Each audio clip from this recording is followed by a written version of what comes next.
I remember standing and looking at the TV and thinking, oh my God, this is not even the same man. Those were the stunned words of someone who once knew him better than anyone. What she saw on that screen was more than heartbreaking. It was unrecognizable. Behind the spotlight and the roar of the crowd, something darker had taken hold. This wasn't the Elvis she fell in love with, and what she witnessed in 1977 would shake her to the core. Stay with us, because what you're about to hear is a side of Elvis Presley few fans have ever truly understood. In 1973, the world watched in awe as a radiant Elvis Presley took the stage for his Aloha from Hawaii concert, a groundbreaking satellite broadcast that beamed his energy across continents. He was sharp, confident, and commanding, dressed in his iconic white jumpsuit that shimmered under the lights like armor. Every move, every note echoed with the vitality of a man at the top of his game. He didn't just perform, he ruled that stage like a king. For millions, that was the image burned into their memory, a legend still in full control of his power. But behind the scenes, the years that followed told a far different story. Between 1974 and 1976, the demands of constant touring took their toll. Nearly 400 concerts in just 3 years. To keep up, he turned to a cycle of prescription pills that numbed the pain, but also chipped away at his health and spirit. His once vibrant frame grew heavier, his face puffier, his eyes more distant. The man who once dazzled with boundless energy now battled serious medical issues: liver problems, glaucoma, an enlarged colon, and dangerously high blood pressure. The sparkle was dimming, replaced by exhaustion that no spotlight could hide. And through it all, one woman stood by his side until she simply couldn't anymore. Around Christmas 1976, Linda Thompson, his devoted partner of 4 years, made the agonizing choice to step away. It wasn't anger or betrayal that drove her, it was survival. Watching someone you love fall into a spiral while the world still cheers is a special kind of heartbreak. She needed to protect her own sanity, her own soul. But what came next, just months later, would still catch her completely off guard. In the chaotic whirlwind that surrounded his final year, one decision stood out as especially controversial and, to some, unforgivable. Colonel Tom Parker, Elvis's longtime manager and self-styled puppet master, pushed for yet another televised special.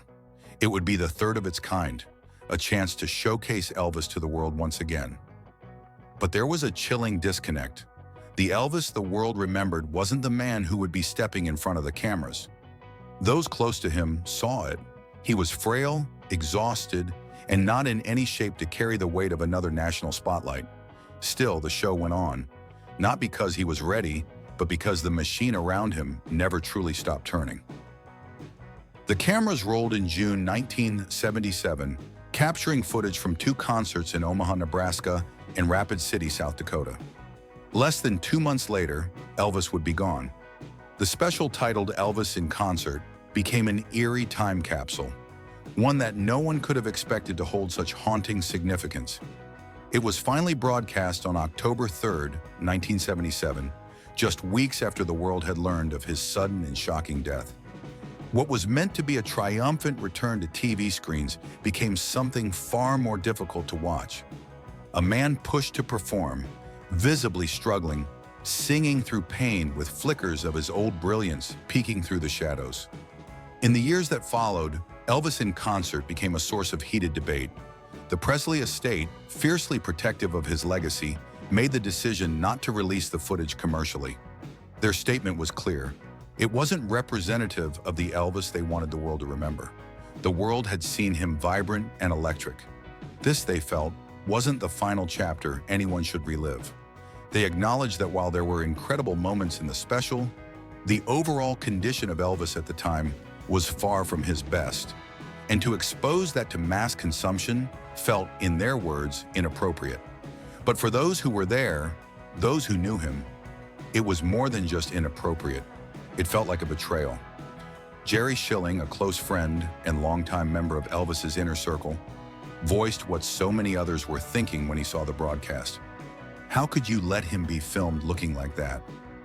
It wasn't just about image. It was about dignity, about love, about watching someone you care for be displayed at their weakest, when what they truly needed was rest, not applause. And yet the show aired, and the world watched. She stood frozen in front of the television, the room around her fading into silence as the broadcast flickered to life. What she saw wasn't just unexpected, it was shattering. The man on the screen bore the name she once whispered in private moments of love. But something had changed. His face was swollen, his movements slower, his spark dim beneath the weight of fatigue and suffering. Linda Thompson, who had shared 4 intimate years with him, could barely recognize the figure now swaying under the spotlight. And then, with tears welling in her eyes, she uttered the words that would linger for years. It was horrifying to me to watch. There's a particular kind of pain that comes from seeing someone you love transform into a stranger before your eyes. For Linda, this wasn't just a televised special. It was a window into a reality she hadn't been fully prepared to face. Just 8 months earlier, she had walked away from their life together, torn not by anger but by the need to save herself from the chaos that was slowly consuming him. But nothing could have prepared her for the ghostly version of the man she once knew. The one whose laughter she remembered, whose voice could shake a room, and whose charisma could steal the breath from an audience. That night, as she stood watching from the safety of distance, something inside her cracked. This was the moment when everything became heartbreakingly real. The decline she feared, the spiral she sensed but hadn't fully seen, now it was on full display. And it wasn't whispered in hushed voices backstage or hidden behind closed hotel doors. It was broadcast to the world. That performance marked a devastating turning point for Linda, not just because of what was happening to him, but because of what it forced her to confront within herself. That the man she had loved so fiercely was now slipping away, and there was nothing anyone could do to stop it. But then, something happened, something no one quite expected. Just when it seemed the light had almost fully gone out, a flicker burst through the darkness. It wasn't loud or dramatic. It came quietly, wrapped in the notes of a song that had always carried weight, but now, in this fragile moment, meant something more. Against all odds and despite the shell he had become, there were moments, just moments, when the old fire surged back to life. The audience may have seen a man physically worn down, but they also witnessed something hauntingly beautiful, the soul of an artist refusing to be silenced. One of those moments came with a piano, a stool, and a song that would leave even the most hardened viewers breathless. As he sat down to perform Unchained Melody, time seemed to stop. His fingers trembled, his breath was uneven. But when he opened his mouth to sing, the room transformed. Every ounce of pain, exhaustion, and defiance poured out in raw, aching melody. It wasn't perfect, not technically, but it was real, and it was devastatingly powerful. The power he had, it was just gut-wrenching, Linda would later say, her voice still carrying the weight of that night. And she wasn't alone. That performance didn't just echo, it shook people. Tony Brown, his pianist, later reflected on what he witnessed at that piano. That song brings him pain for some reason, he said. I don't know why it does, but it was like the greatest performance he'd ever done. There was something cathartic in the way Elvis delivered that song, as though he was using every breath to scream into the void, to say, I'm still here. The lyrics weren't just sung, they were lived. And in those few minutes, the spotlight wasn't a burden. It was a final sanctuary where art and agony became indistinguishable. It's moments like that which defy logic. How could someone so clearly on the edge summon that kind of emotional force? It wasn't rehearsed. It wasn't polished. It was something deeper, something instinctual. A performer pushed past the point of no return, still giving everything he had for the people who showed up, night after night, and the audiences felt it. Even if they didn't know the full extent of what he was battling, they felt it. The electricity, the sorrow, the brilliance barely contained within a fragile body. It was all there, and it was unforgettable. That was the duality of those final nights. Tragedy didn't simply shadow his brilliance, it danced with it. Every performance was a delicate balancing act between collapse and magic, pain and passion. The stage became a kind of battleground where Elvis didn't always win, but but he never stopped showing up. And in those fleeting moments, like Unchained Melody, we saw not just a legend, but a man giving everything he had left. Phesily Presley, someone who had shared life behind the curtains with him, offered a sobering reflection in Elvis. The Searcher. Her words weren't filled with bitterness or blame, but with a sorrow that comes only from knowing someone's truth up close. Sometimes I think it was maybe better if they just canceled the show, she admitted quietly. That sentence lingers. It's not something said lightly, not about a performer who lived for the stage, but it spoke volumes. There was a breaking point that had long been crossed, a threshold where continuing wasn't about passion anymore. It was about obligation, momentum, and a fear of letting go.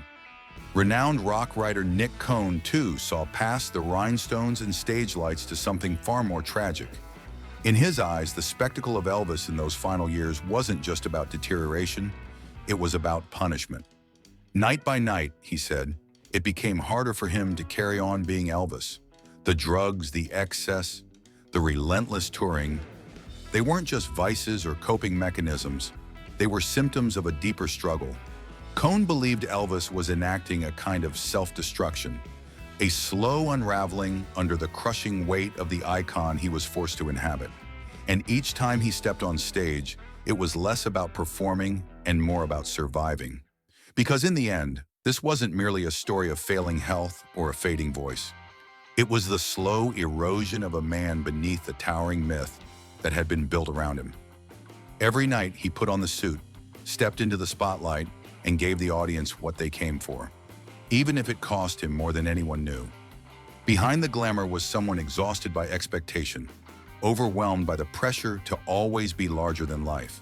And while fans saw the legend, those closest to him saw the cracks, the places where the weight became too much to carry. When Linda Thompson said it was devastating to see him like that, she wasn't just describing a moment on screen, she was laying bare a grief that had lived inside her long before the cameras ever rolled. That broadcast didn't just confirm what she feared, it shattered any last hope that things might still turn around. The man she once laughed with, traveled with, cared for deeply, had become a ghost of himself, surrounded by applause but lost in a storm of exhaustion and pain. Her words weren't dramatic, they were deeply human. Because watching someone you love unravel under the weight of expectation isn't just hard, it's haunting. And the pain didn't stop at the edge of the stage. It echoed in the hearts of those who knew him privately, far from the flashing lights. Friends, family, lovers, they all carried pieces of that heartbreak. They had seen the early mornings, the sleepless nights, the silence between the songs. They watched as the man behind the myth grew smaller, even as the myth grew larger. And when Linda saw that final televised performance, it wasn't just the end of an era. It was the moment her memories collided with reality. The contrast was too much to bear. This wasn't just about music anymore. It was about loss. And so the question lingers, an uncomfortable one that has no easy answer. Was it worth it? Was the fame, the adoration, the endless standing ovations enough to justify what it cost him? Because behind every curtain call was a man trying to keep up with a version of himself that the world wouldn't let go of. A man who gave everything he had until there was nothing left. And while the legend lives on, those who stood closest to him will never forget what they saw when the lights dimmed. Did you know this side of Elvis? Had you ever seen this special before? The one that left even those closest to him speechless? It's a side of the story that rarely gets told, tucked away behind the spotlight and glitter. For fans who only knew the polished image, this may come as a shock. But sometimes the most powerful truths are the ones we haven't heard or haven't been ready to face. We want to know what you think. How did this story make you feel? Did it change the way you see him? Drop your thoughts in the comments. We're listening. Share this with someone who's loved his music for years, but maybe never saw behind the curtain. And if these untold chapters of Elvis's life move you the way they've moved us, hit that subscribe button. There's more coming. More memories, more truth, more stories you won't find in the official biographies. Because sometimes the most unforgettable moments are the ones that were never meant to be seen.